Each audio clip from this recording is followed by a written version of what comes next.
Hello, I'm Dr. Alketa Licollari. Today we are conducting an in-depth clinical comparison between Buruli ulcer and squamous cell carcinoma, two distinct conditions that often present as chronic skin lesions.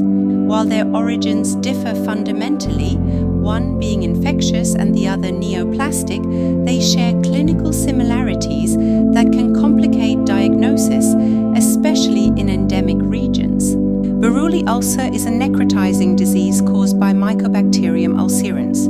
The hallmark of the infection is the production of mycolactone, a potent lipid toxin. Crucially, mycolactone is both cytotoxic and analgesic. This means it destroys tissue while simultaneously numbing the area, leading to remarkably painless massive tissue destruction. The infection typically begins as a firm, non-tender nodule, a painless area of induration or diffuse swelling of a limb, which can often be mistaken for an insect bite. As necrosis progresses, the skin breaks down into an ulcer.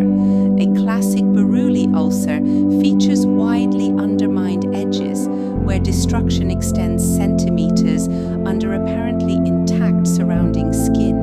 Modern management focuses on a specialized 8-week course of antibiotics, typically a combination of rifampicin with clarithromycin or moxifloxacin. During treatment, lesions may appear to worsen. This is often a paradoxical reaction as the bacteria die and the immune response heightens, sometimes requiring steroids.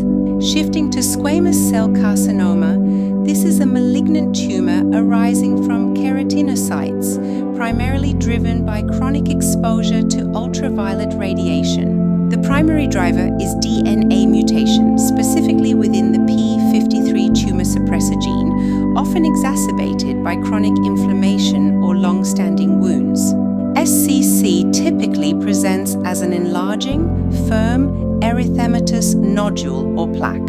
It frequently develops a central ulcer with a crusty or keratinous surface. Unlike the painless nature of a Buruli ulcer, squamous cell carcinoma is often tender or painful to the touch, a critical clinical distinction for practitioners.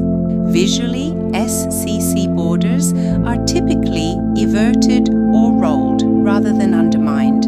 It's also the second most common form of skin cancer globally. While Buruli ulcer stays localized, SCC carries a 5% risk of metastasizing to regional lymph nodes or distant organs, requiring careful monitoring. Management is primarily surgical. The goal is complete removal with clear margins, typically 3 to 10 millimeters of healthy tissue around the tumor.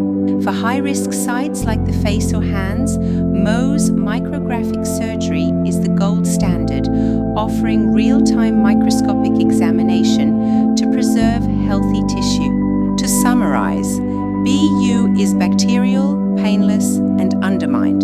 SCC is UV-induced, tender, and everted. One requires antibiotics, the other surgical excision. Distribution also varies. BU is most common on lower limbs in temperate areas, while SCC favors sun-exposed sites like the scalp, face, and ears. A critical intersection exists. BU scars are prone to carcinomatous degeneration.